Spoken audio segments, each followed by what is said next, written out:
Today I'm going into school. So at the end of the school year, I'd been working on this cast, and I think I have 2 more weeks or so to finish it up, and I'm planning on finishing it up over the summer. So when the school year starts back up again, I can work on hopefully my last cast, and then I get to move on to still lifes.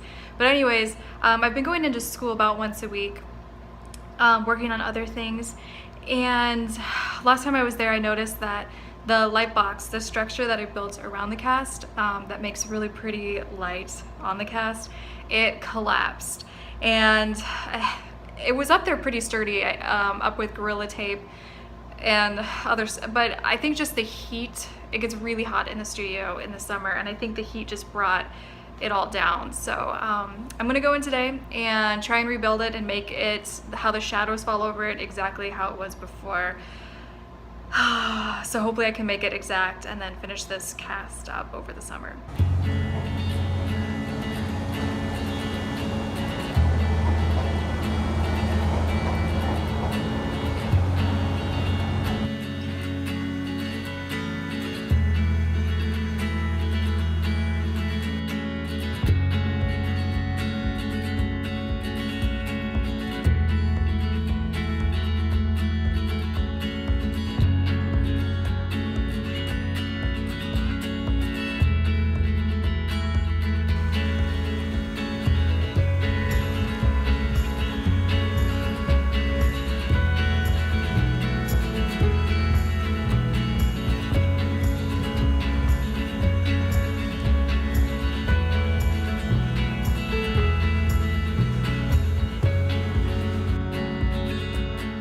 Everything's all reinforced, so I think now for it to fall down, someone would have to actually like pull it down, which I hope no one would do that.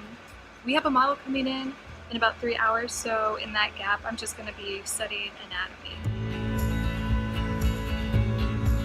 I ended up only studying anatomy for a short period of time because Matt came in the room and we started talking about trying new things with painting, and how that's a really good thing, and to always be striving to learn new things. But then what do you do when you're trying something new and you kind of get in the weeds and you don't know what to do to make your painting or drawing better? And he was telling me these principles that you fall back on to kind of like figure out how to correct yourself to make a successful painting. So there's basic elements that I always think about when I'm doing a drawing or painting, and that is drawing kind of like the structure of what you're doing, value, temperature, and color.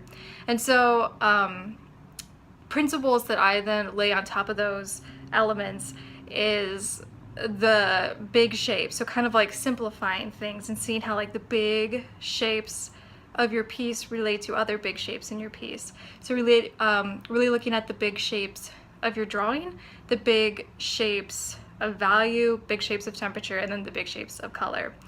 It's something that I've been doing recently, is really focusing specifically in drawing is on tension points. And Matt said that that is another principle that you can lay over all of those elements when you're making up a painting, which never occurred to me to do before. So he was going through this explanation of how you can find tension in drawing, which I already do, and then tension in value, tension in the temperature, and temperature in color. And I think that is a really exciting concept to do. I haven't done it before.